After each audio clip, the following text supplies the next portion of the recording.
مال دیا تھا کہ 10 اونٹ، ایک روایت میں آتا ہے 100 اونٹ اس کے مال کو نہیں اٹھاتے، 100 اونٹ اس کے مال کو نہیں اٹھاتے تھے، 100 اونٹ اس کے خزانے کی چابیاں اٹھا کے اس کے ساتھ ساتھ چلتے۔ اتنا خزانہ، اندازہ لگائیے کتنا اس کے پاس خزانہ ہوگا کہ 100 اونٹ اس کے خزانوں کی چابیاں اٹھا کے اس کے ساتھ چلتے تھے۔ اتنا مال اللہ رب العزت نے اس کو عطا کیا تھا۔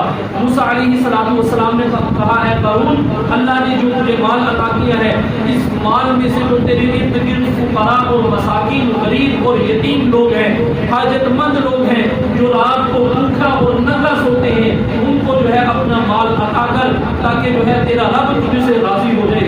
قارون نے کیا کہا کہ یہ مال تو میرا مال ہے، مجھے کسی اللہ نے مال نہیں دیا، اور نہ ہی میں کسی اللہ کے کہنے پر اپنے مال کو خرچ کروں گا۔ تو پھر کیا ہوا؟ موسیٰ علیہ السلام کے اوپر قارون نے تہمت لگائی، اپنی جان کو بچانے کے لیے۔ مانتا تھا کہ یہ اللہ کا نبی ہے، فرعون بھی مانتا تھا کہ یہ اللہ کا نبی ہے، لیکن میرے محترم بھائیوں اور دوستوں، جب بندے کی بدقسمتی اتنی ہو اور جو ہے اتنی قسمت خراب ہو، تو پھر جو ہے وہ بندہ اللہ کے حکم پر نہیں چلا کرتا۔ جیسے ابو جہل تھا، حضور صلی اللہ علیہ وسلم نے 101 دفعہ، ایک روایت میں آتا ہے، ابو جہل کو دعوت دی تھی کلمہ پڑھنے کے لیے، لیکن بدبختی اس کی قسمت کے اندر لکھی ہوئی تھی۔ اللہ نے کیا ارشاد فرمایا؟ تبت یدا ابی لہب وتب، کہ ہاتھ ٹوٹ جائے اور برباد ہو جائے ابو لہب۔ تو میرے محترم بھائیوں اور دوستوں، غرض یہ کہ قارون نے کیا کیا؟ موسیٰ علیہ السلام کو بدنام کرنے کا ارادہ کیا۔ ایک عورت کو لیا، فحشہ عورت کو، اس کو جو ہے بہت سا مال عطا کیا، اور اس کو اس بات پر آمادہ کیا کہ موسیٰ علیہ السلام پر بدکاری کی تہمت لگانی، موسیٰ علیہ السلام پر بدکاری کی تہمت لگانی ہے۔ تو سارے کے سارے علاقے کو قارون نے جمع کر لیا، سارے کے سارے علاقے کو قارون نے جمع کر لیا۔ موسیٰ علیہ السلام کو بھی بلایا اور کہنے لگا، اے موسیٰ، اگر کوئی آدمی زنا کرے تو آپ کی شریعت کے اندر زنا کرنے والے آدمی کی کیا سزا ہے؟ وقت کے نبی کو کیا کہہ رہا ہے؟ جو آدمی زنا کرے اس آدمی کے زنا کرنے کی سزا آپ کی شریعت میں کیا ہے؟ موسیٰ علیہ السلام نے ارشاد فرمایا کہ زانی کی سزا یہ ہے کہ اس کو پتھر مار مار کر سنسار کرنا، جیسا کہ آج ہماری شریعت میں بھی ہے۔ تو موسیٰ علیہ السلام نے جب یہ ارشاد فرمایا کہ زانی کی سزا یہ ہے کہ اس کو پتھر مار مار کر سنسار کر دیا جائے، تو قارون فوراً بول پڑا کہ اے موسیٰ، اگر وہ کام آپ کریں، یعنی زنا نعوذ باللہ وقت کے نبی کو کہہ رہا ہے آپ کریں، تو آپ کی سزا کیا ہوگی؟ تو موسیٰ علیہ السلام چونکہ جو ہے اللہ کے نبی تھے، انہوں نے حق سچ کو جو ہے بیان کرنا تھا، کہا کہ اگر وہ زنا میں کروں تو میری بھی کوئی سزا ہے۔ تو وہ کہنے لگا کہ اس عورت کی بات سنیے، یہ عورت کیا کہتی ہے۔ جب وہ عورت کھڑی ہوئی تو موسیٰ علیہ السلام جلالی نبی تھے، ان کے چہرے کے اوپر نبوت کا ایک روب تھا۔ جب اس عورت کی نظر موسیٰ علیہ السلام کے اوپر پڑی تو سارا اس کا جو ہے جتنا تہمت لگانے والا ارادہ تھا وہ سارا اس سے بدل گیا۔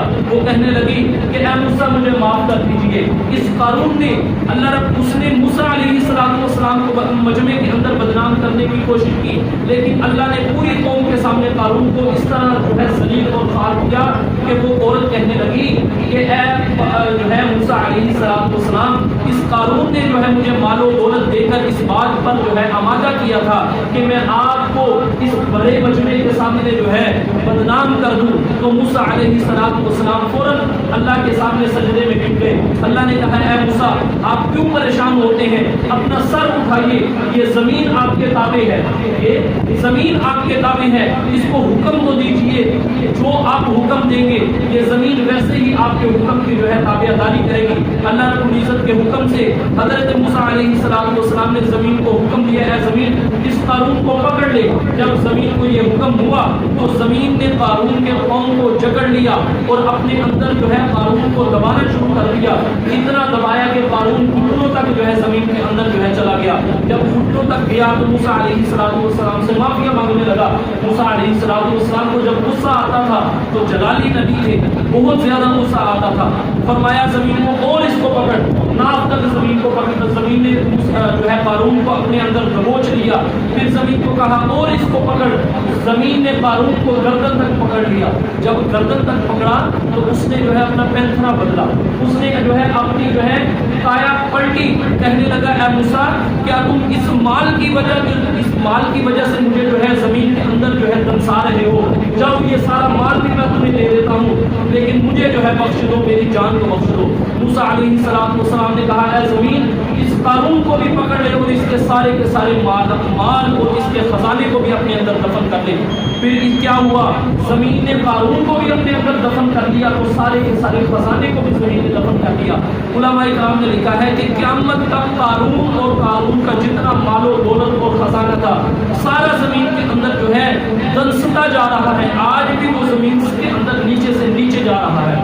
تو میرے محترم بھائیوں دوستوں, ساری وجہ کیا ہوئی کہ اللہ کے راستے کے اندر جو مال اللہ نے اس کو دیا تھا, موسیٰ علیہ السلام کی بات نہیں مانی, خرچ نہیں کیا تو کیا سزا ملی؟ وہ مال بھی اللہ نے جو ہے غلط کر دیا, وہ اس بندے کو بھی اللہ نے غلط کر دیا.